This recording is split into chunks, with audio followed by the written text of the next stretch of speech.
customers who also love. Peace is central in all that we do. And today, the states, the countries have gathered to say we should all give peace a chance. So, the Director General, National Council for Arts and Culture, is initiating activities to commemorate the International Cultural Diplomacy for Peace. It's now time to share the handkerchiefs. Time to give out the handkerchiefs for peace, signifying peace. Can we quickly help out?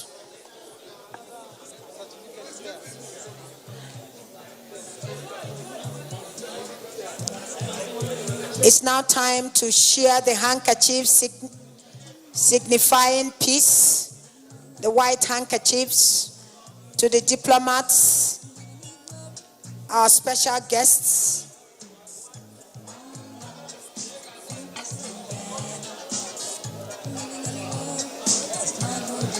Please, can the noise level reduce, please? Can we have absolute silence, please?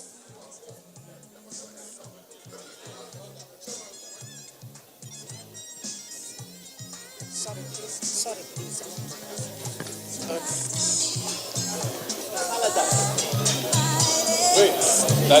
Your Excellencies, ladies and gentlemen, the hour has come for us to officially close this great ceremony of peace.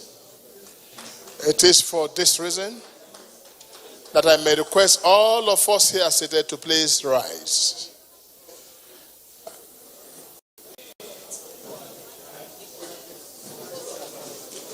We do this that peace may reign from the four corners of the earth, and all will be their brother's keeper to the glory of God Almighty. Nations are represented here, irrespective of tribe, religion, or color. We have agreed through culture that all will unite.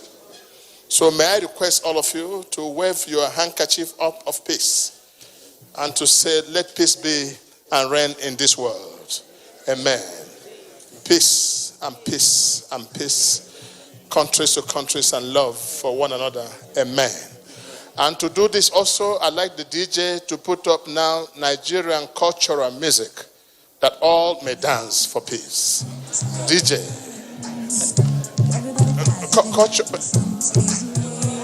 Cultural. You were singing one here. Please dance in your way, your country dance. Don't dance Nigerian dance.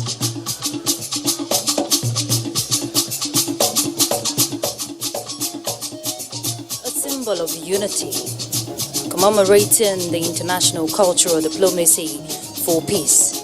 In the last 5 days, these countries who have participated and the host country with states from across the Federation have all experienced a wonderful time, leaving lasting legacies that will linger on, a breath of fresh air in the creative industry. About 1,200 people have been empowered during the expo. And for Nigeria, these legacies will continue to be a landmark for us when it comes to promoting heritage, preserving our culture as our pride.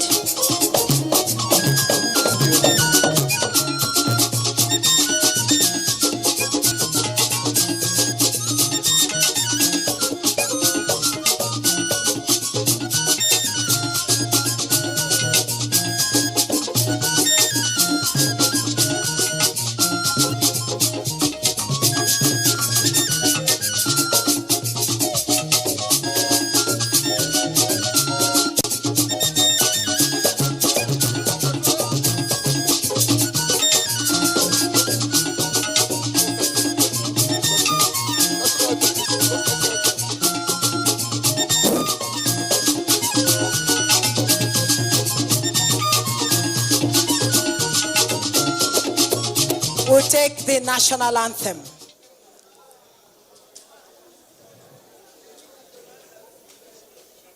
The national anthem, please. We've come to the close of this event.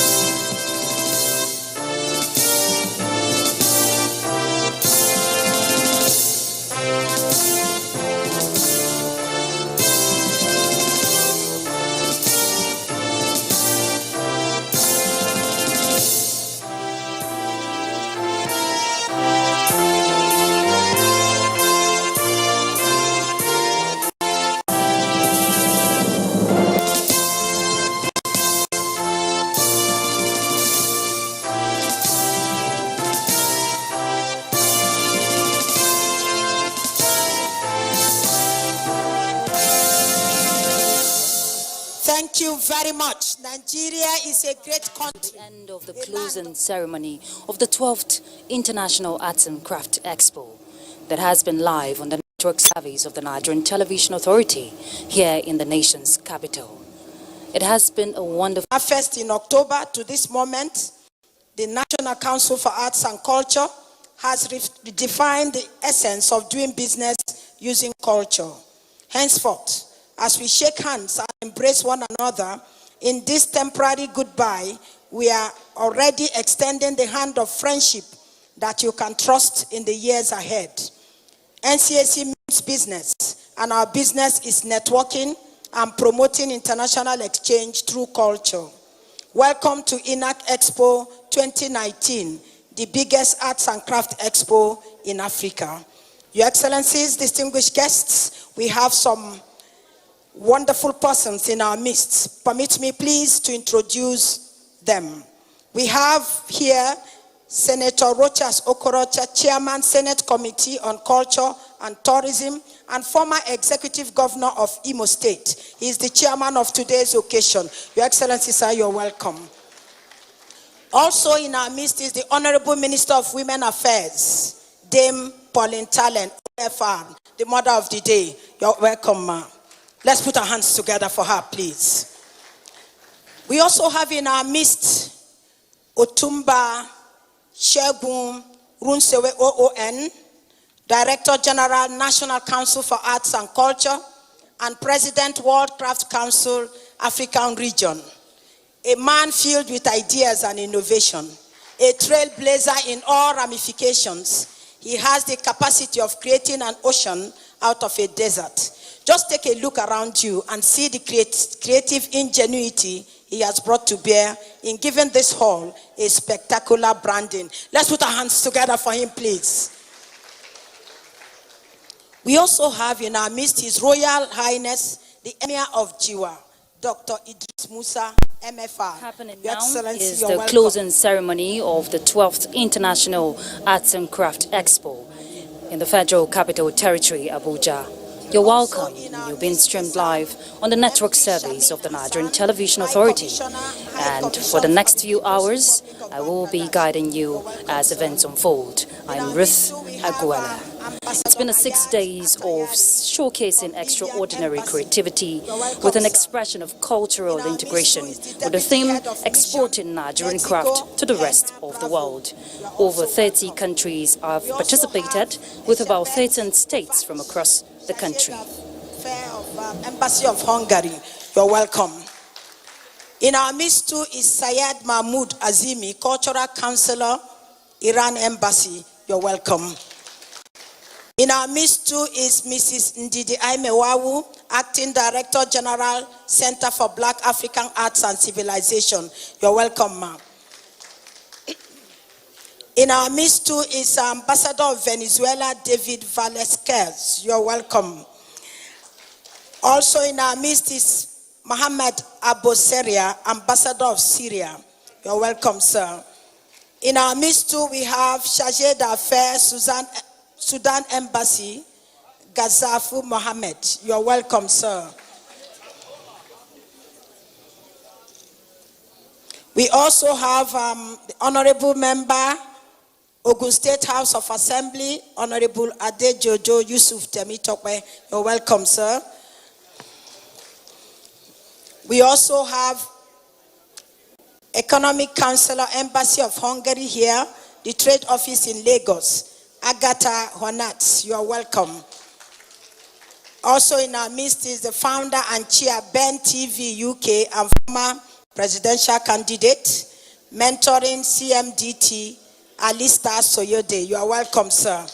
We'll continue to take the recognitions, please. We also have in our midst His Excellency, the Ambassador of Iran. We have His Excellency, the Ambassador of Trinidad and Tobago here present. We'll continue to take the recognitions. But I wouldn't want to take much of your time, but to inform you that from the 20th to today, 24th, we had special days, and it has been a wonderful experience. Ogun State had its special day. Kaduna State too had its special day. Then we had Taraba State. Then the Nigerian Social Insurance Trust Fund had its day. Other countries that had their special days had to do with India, China, Bangladesh, Venezuela. I'll continue to take recognitions as they come.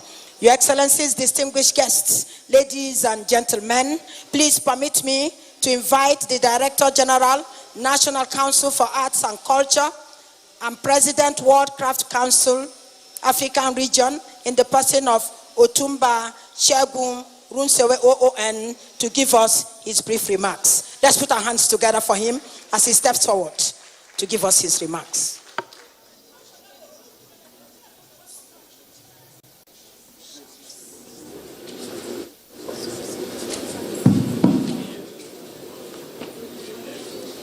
Your Excellencies, Your Excellency, the Chairman of today's occasion, the Chairman of the Senate Committee on Culture, Tourism and National Orientation, the man known for action, the man who never leaves his people behind. My people, my people. Good afternoon, sir. Your Excellency, the Honorable Minister for Women Affairs, my own sister, who I must say it out, he flew in this morning for this program. Ma, we celebrate you. We thank you for coming.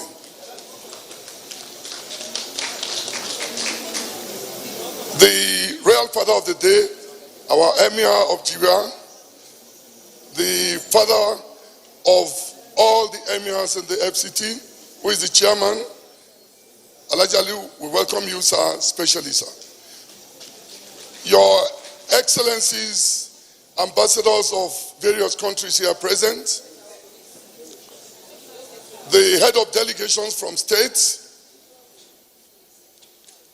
permanent secretaries, directors, participants, delegates, gentlemen of the press, ladies and gentlemen. It gives me a great honor and pleasure to stand here today to make just some few comments. For the first time in my life, I think to say something today is to appreciate first all the international community that are here present. Within a very short notice, we had over 30 countries participating in this expo. I believe all the countries deserve a round of applause.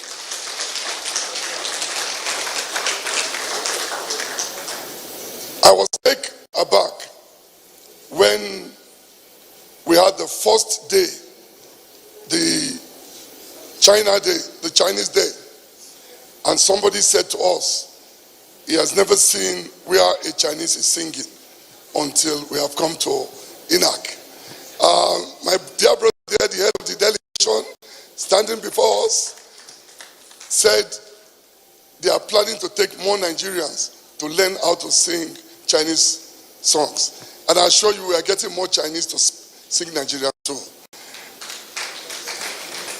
I'd like to especially thank all the delegates, participants, and all, particularly, countries that have days. You will permit me that I need to take one second or two for the countries that have days. Excellency Ambassador to Bangladesh, who had a day, please, if you give me the due respect, to just rise for the chairman to see what you did.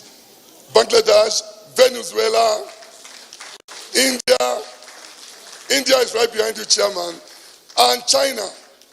Please, Mr. Chairman, I need to let you know what they have done. The day Bangladesh Day here, they came to show us some dance steps, which of course, they've challenged us for a new battleground of dancing competition between Bangladesh and Nigeria, which comes up on the 26th. Venezuela didn't stay behind. I told you something yesterday.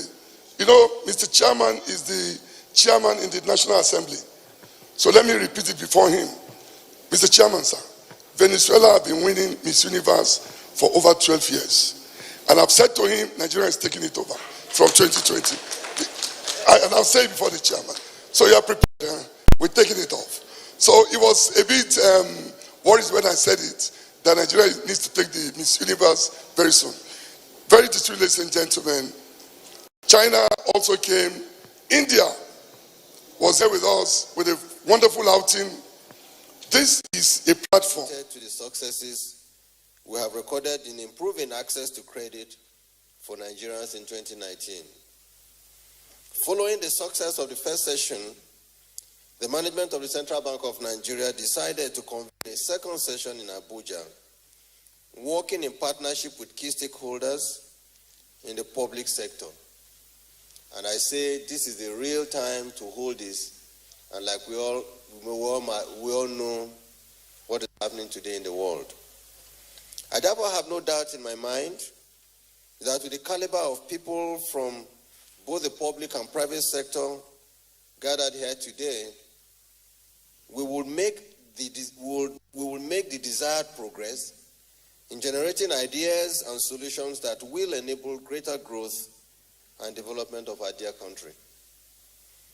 This session is more relevant today than ever before, given the external headwinds that the Nigerian economy faces, such as the effects of the trade and technology wars, and more importantly, the recent, indeed current spread of coronavirus, which has emerged as a major threat to global growth in 2020 and perhaps beyond.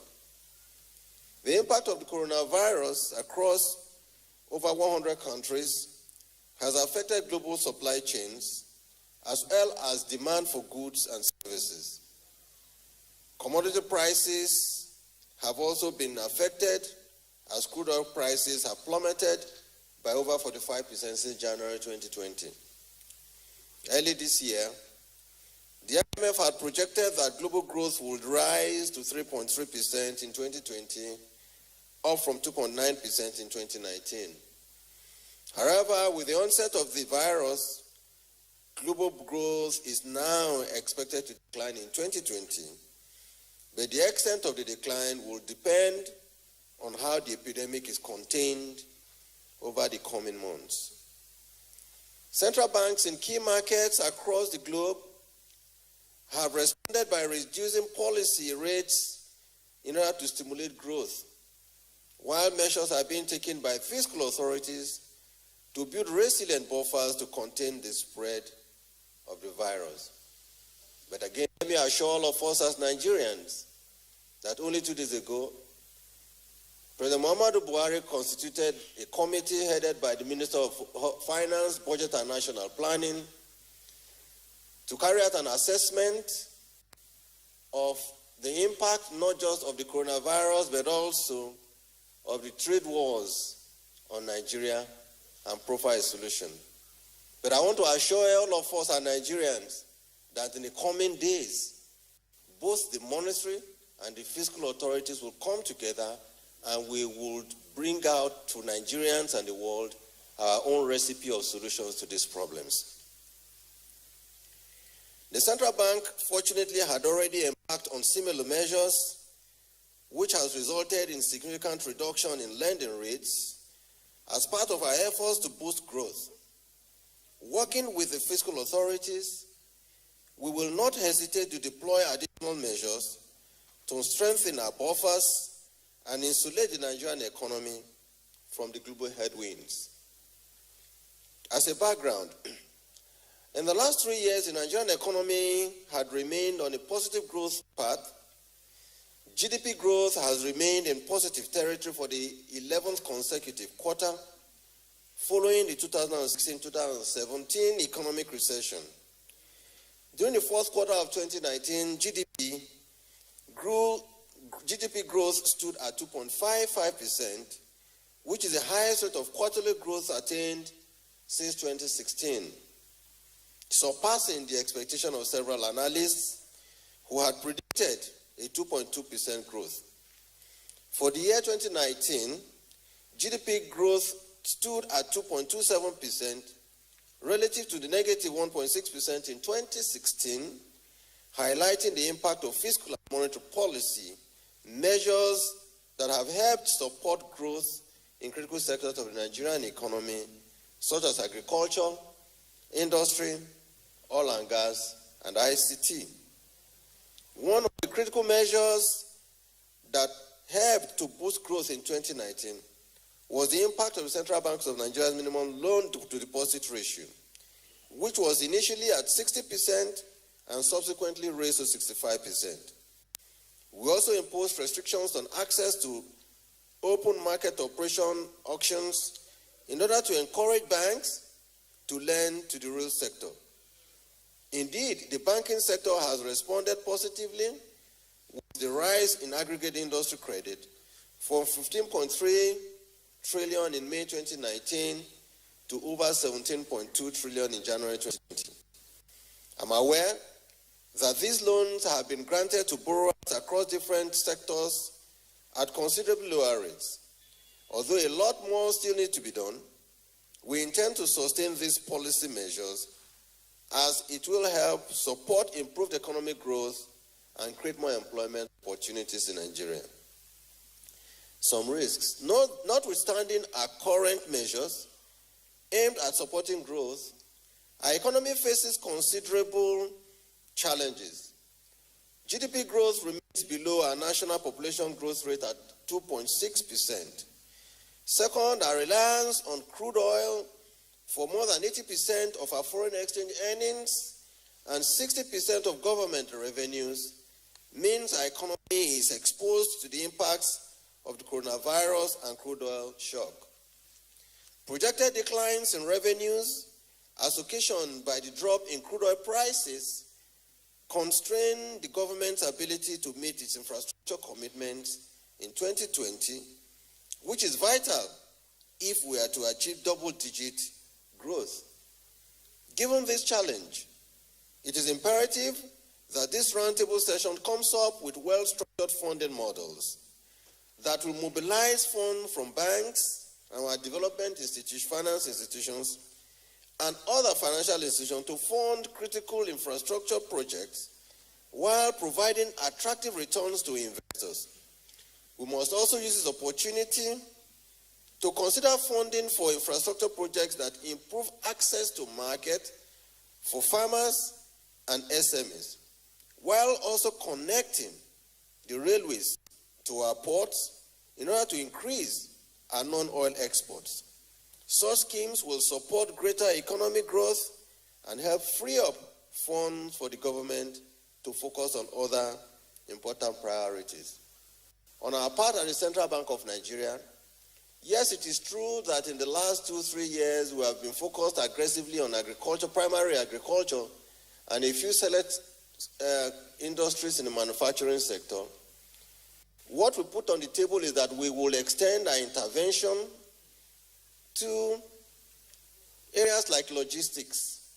A large problem of the problem that we have today is delivering our food from farm to markets.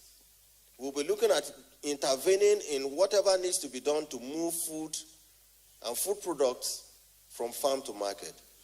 We will be intervening in areas that will help in improving processing of food from just primary agricultural products even into primary sectors. Given the impact, given the impact of coronavirus, I hear some countries are even deciding that they will ban the export of even pharmaceutical drugs out of their country. So at this time, so what do we do as Nigerians? The CBN will also be putting on the table to say, yes, we will now begin to look at our pharmacists and pharmacologists and say that it is high time they stop becoming dispensing people in hospitals.